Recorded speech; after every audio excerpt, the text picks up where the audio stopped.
मेरा नाम सरिता है और मैं एक छोटे से गांव की लड़की हूँ। मेरी उम्र 23 साल है। मेरे लिए जब रिश्ता आया, मैं बहुत ज्यादा खुश हुई। मेरे माता पिता का एक यही सपना था कि किसी तरह मेरी शादी हो जाए। हम बहुत गरीब थे, फिर भी मेरे पिता ने मुझे बहुत पढ़ाया लिखाया, मेरी बहुत अच्छे से परवरिश की। मैं अपने माता पिता की लाडली बेटी हूँ। मेरी एक छोटी बहन है जिसका नाम आहारिका है। सबसे ज्यादा खुश तो वही है मेरी शादी से। मेरे पिता ने अपनी औकात से भी ज्यादा धूमधाम से मेरी शादी की। मेरी शादी गांव के जमींदार के बेटे के साथ हुई। वह बहुत ही पैसे वाले इंसान हैं। उनके ढेर सारे खेत खलियान जमीन है, जिस वजह से गांव में उनकी इज्जत बहुत ज्यादा है। मेरी शादी की पहली रात मेरे पति और मैं दोनों बात कर रहे थे। मेरे पति बहुत ही भोले हैं और मुझसे थोड़े कम पढ़े लिखे हैं। उनकी सादगी मुझे भा गई। जब उन्होंने मेरी तारीफ की तो मैंने हंस दिया। तब उन्होंने कहा, सारिका, तुम हमें हंसती हुई बहुत प्यारी लगती हो। तुम्हारी मुस्कान सच में बहुत खूबसूरत है। मैं जीवन भर तुम्हारी खुशियों के लिए सब कुछ करूंगा। न जाने वह मुझसे कितनी प्यारी प्यारी बातें कर रहे थे। मन कर रहा था कि मैं सुनती रहूं। हम दोनों ने आज अपने पहले रात को जी भर के जीने के लिए तरह तरह की बातें की। हम अपनी शुरुआत कर पाते इससे पहले कि ससुर जी ने जोर जोर से दरवाजा खटखटा दी। मेरे पति ने जाकर दरवाजा खोला तो ससुर जी सीधा कमरे के अंदर आ गए और आकर कहने लगे, अरे बेटा, तेरी शादी हो गई, इसका मतलब क्या है? तू घर के काम भूल जाएगा। मेरे पति कहने लगे, पिताजी, क्या काम कहिए ना, आज कौन सा काम है? आज तो मेरा पहली मेरे पहली रात है। ससुर जी ने कहा, मुझे पता है तेरा पहला रात है, इसका मतलब क्या? तू घर का काम नहीं करेगा? अरे खेतों में पानी डालने जाना है। अगर तू यहीं बीवी के पल्लू में बंधा रहेगा तो खेत कौन देखेगा? तुझे पता है ना, अगर कोई एक नहीं रहा तो सारा पानी गांव के लोग ले लेंगे। मेरे पति का मन नहीं था। वह कहने लगे, पर पिताजी, ससुर जी कहने लगे, अरे तुझे तो पता है मैं किसी पर भरोसा नहीं कर सकता, तुझे ही जाना होगा। पर कुछ नहीं, मैं कुछ नहीं सुनना चाहता। अभी जा और खेतों में पानी डालकर आ। मैं उनकी बात सुनकर हैरान थी। मेरे पति डर से तुरंत खेतों के लिए निकल गए। मैं खड़ी थी, तभी ससुर जी ने कहा, अरे बहू, बुरा मत मानना, लेकिन अब घर का काम बेटा नहीं करेगा तो और कौन करेगा? हम बूढ़े हो गए हैं। मैं बहुत ज्यादा हैरान थी कि ससुर जी ने पहली रात में पति को इस तरह से जबरदस्ती बाहर भेज दिया। तब ससुर जी ने कहा, अरे बहू, बेटा, बहू का तो काम ही होता है अपने सास ससुर का ख्याल रखना।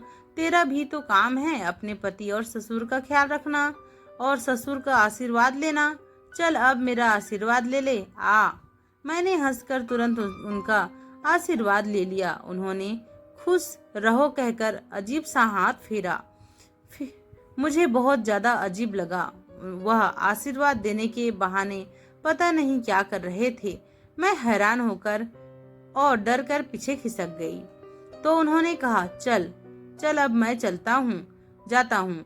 मैं पूरी रात अपने पति का इंतजार करती रही और वह नहीं आए। सुबह सुबह जब वह नहीं आए तो अचानक से उठी और देखा तो काफी उजाला हो गया था और इसलिए मैं नहाने के लिए चली गई। घर में एक ही बाथरूम था जिसमें सब लोग नहाते थे।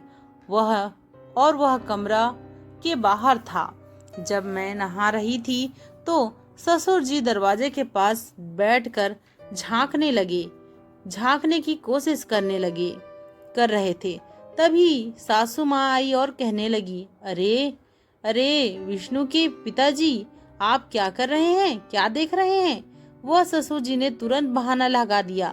कहने लगे, अरे विष्णु की माँ, मेरा पैर थोड़ा मुड़ गया था, इसलिए मैं गिर गया था। बस उठने की कोशिश कर रहा था और उठ नहीं पा रहा था।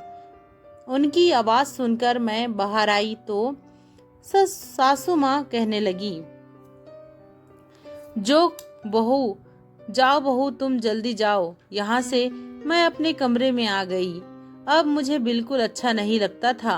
पहले दिन से ही मुझे मेरे ससुर जी का व्यवहार सही नहीं लग रहा था। वह हमेशा मुझे घूर घूर कर देखते थे और जब मैं नहाने के लिए जाती तो वह बाथरूम के बाहर भी चक्कर काटते थे। मुझे बिल्कुल भी अच्छा नहीं लगता था उनका यह रवैया। लेकिन मैं 2 दिन में ही यह सारी बातें किससे कहती और मैं किचन में चली गई और खाना बना रही थी। तभी ससुर जी ने आवाज दिया, अरे बहू, चाय भी दे दो, दे दो। कब से बैठा हूँ, अब इस उम्र में तुम्हारी सासू माँ को कहूँ क्या चाय बनाने के लिए? मैंने कहा, अभी लाई पिताजी, कहकर चाय जल्दी जल्दी बनाने लगी। मैं उनके लिए चाय लेकर गई तो उन्होंने कहा, थोड़ा बिस्कुट भी दे दो। ला दो बहू। मैंने जी पिताजी कहकर तुरंत किचन में गई और उनके लिए बिस्किट लेकर आई। जैसे उनके लिए बिस्किट लाई और उन्होंने पता नहीं कैसे चाय का कप गिरा दिया और कहने लगे, अरे अरे, तूने तो पूरा चाय गिरा दिया। मेरे पास तो एक ही धोती था और एक धोती धोने के लिए दिया है, अब मैं क्या पहनूंगा? मैं हड़बड़ी में चाय को पोछा से पोंछने लगी, साफ करने लगी। अब वह बराबर मेरी वो की तरफ देख रहे थे। मैं झुककर कप के टुकड़े उठाने लगी और ससुर जी मुंह से पसीना पोंछते हुए मेरी तरफ देख रहे थे और उनका मुंह खुला का खुला था। मुझे थोड़ी ही देर में आभास हुआ कि वह मुझे ही देख रहे हैं और तब मैं जल्दी से उठ गई।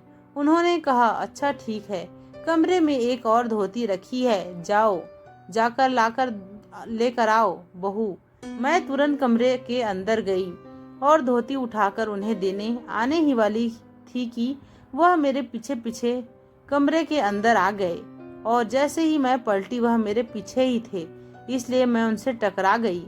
उन्होंने कहा कि कब तक देखूं, इसलिए पीछे पीछे आ गया और ऐसा कहकर उन्होंने झट से वह धोती मेरे वहां पर हाथ रख दिया। मुझे कुछ समझ नहीं आया और मैं धोती वहीं बिस्तर में रख दिया और अपने कमरे में आ गई। मैं बहुत डर गई। मुझे कुछ समझ नहीं आ रहा था कि यह सब हो क्या रहा है। आज शादी को 3 से 4 दिन हो गया था, लेकिन फिर भी मेरे पति और मेरे अब तक कुछ भी नहीं हो पाया था। अब वह जब भी रात में कुछ करने की कोशिश करते या पास आने की कोशिश करते तो मेरे ससुर जी उन्हें खेतों पर रखवाली करने के लिए भेज देते या फिर खेतों में पानी डालने के लिए भेज देते। के बहाने देखते ही देखते अब 1 हफ्ता हो गया था और यह सब ऐसा ही चल रहा था। एक दिन मैंने अपने पति को रोक कर कहा, क्या यह सब क्या है?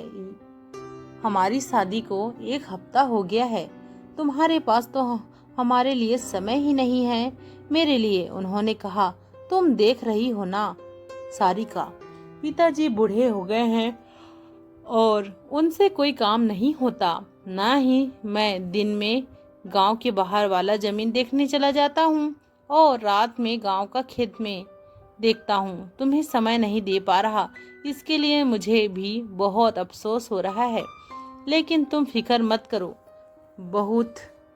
बहुत जल्द मैं हमारे लिए समय निकाल लूँगा। ऐसा कहकर वह आज दोपहर का काम जल्दी करके शाम को जल्दी पानी देकर आ गए थे और आज रात हमने अपनी नई जीवन की शुरुआत कर दी।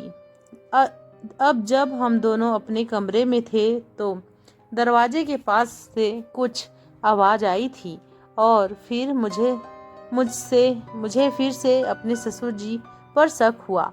वह बहुत अजीब थे, हर समय मुझ पर नजर रखते थे।